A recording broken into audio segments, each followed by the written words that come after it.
Ayan mga vlogs, gawa tayo ng chicken na may coconut curry. Yan, prito ko muna. Sinagdapat namin kagabi. Tapos nag-sauce na, konti. Prito ko lang. Iyan ko na rin. Kasi magsasabaw to eh. Yung oil niya, yun na yung gagamitin ko. Kaya nasa medium lang tayo. Tapos sabihan ko lang Himalayan salt. Try natin ito. Bibigyan nyo siya yun.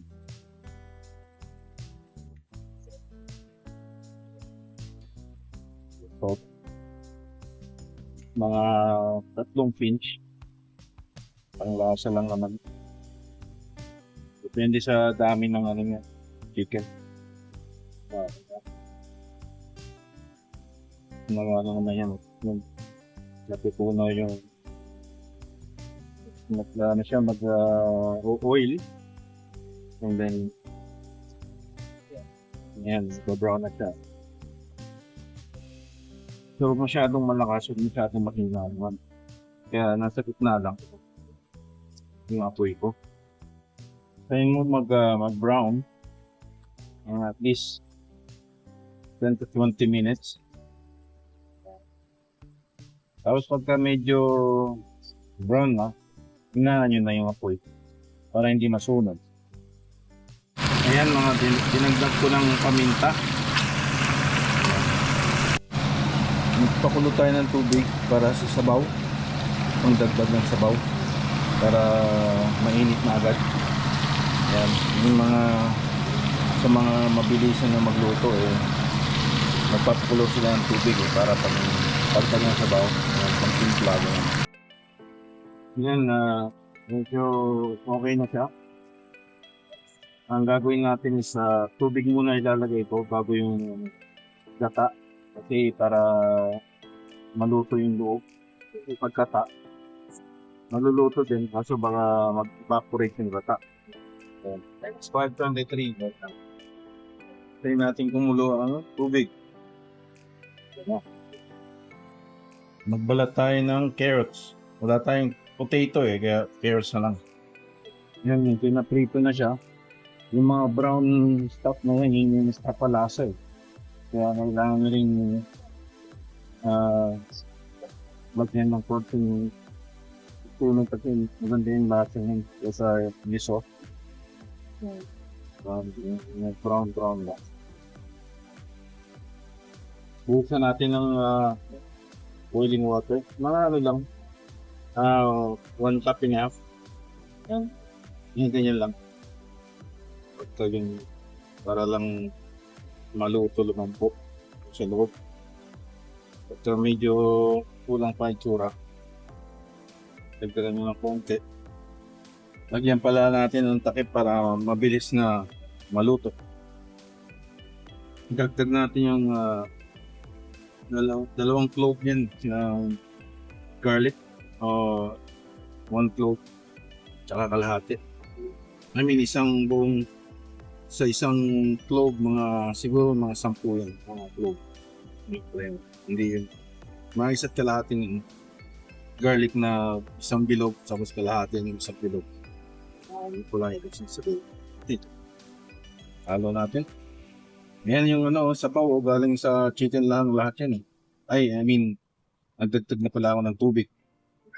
Pero, yan yung tubig ko. Make sure na mapakuluan. Yung pala yan, dinagdag ko na ng tubig sa natin.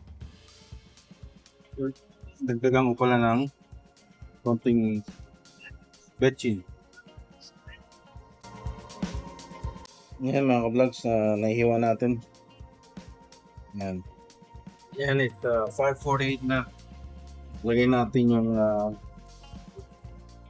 carrots.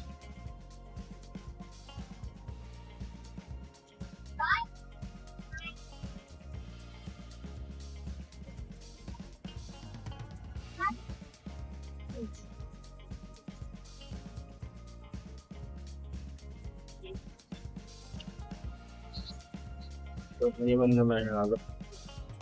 Laro natin mamaya pagka nahalo na yung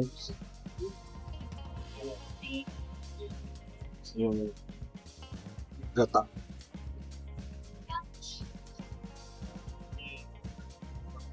Pakulaan natin ng another 10 minutes. Haluin natin. Para hindi dumikit yung meat sa kalan.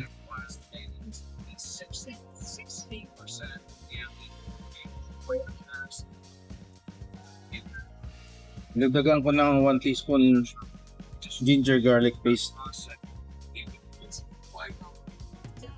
Wala niya. I think that's a teaspoon.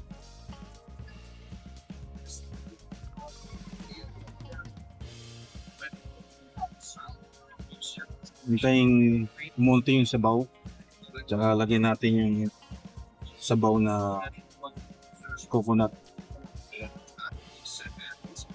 Ito yan, coconut curry. Dalawa yan sa Costco. I think it's $9.99. $5 each. Yan.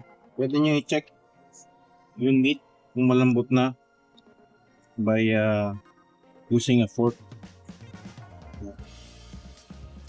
Tingnan natin yung sa ilalim. Ito malambot. Kasi babaw medyo matigas. Another 5 minutes.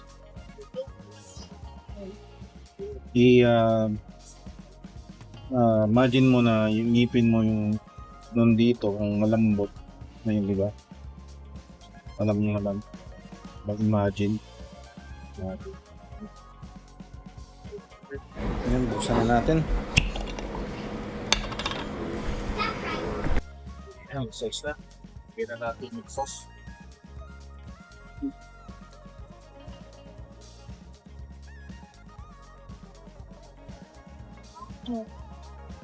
Si halo ngayon, tapos lagyan natin sa loaf. Yan muna. Magkano naman yan, mag-dissolve yan, nag-mix yan. Hindi natin ng konting tubig.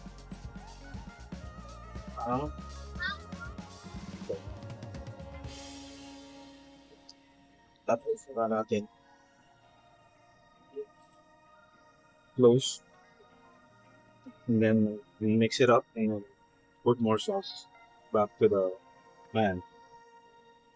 Lagyan natin more sauce back to the pan.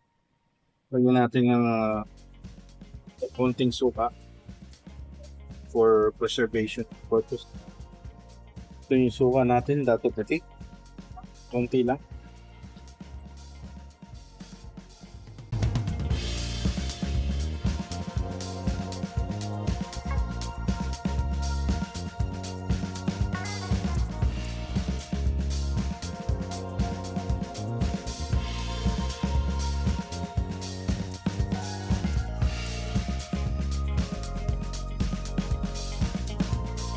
Tayin natin 607 o 620.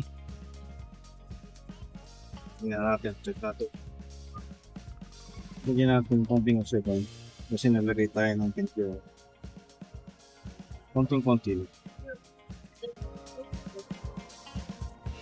Para may lasang Pinoy. Kasi Indian curry ito. Konti po.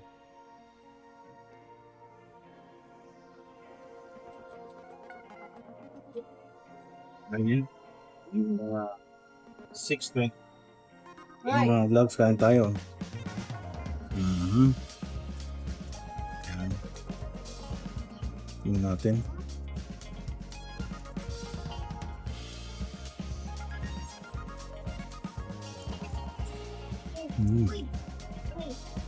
Ika na lang. Nilagyan ko rin ng Bring lang. sauce yung Pwede? kanin. Sarap. Pwede. Sarap sana ito, may Pwede mo potatoes din. ganyan. Tingnan mo lang. Ito wala. Tsaka onion. Wala din. The ingredients natin is chicken, which is the most important. Coconut curry, carrots, bawang, Yung pepper ba? saka yung ginger paste, garlic. Um, Yung that's it. yung kasi Tubig. bag natin. Salt and pepper. And konting suka. Konting tipal. Sarap siya. That's it. Yun. Mga vlogs, enjoy. Julius Lalim here.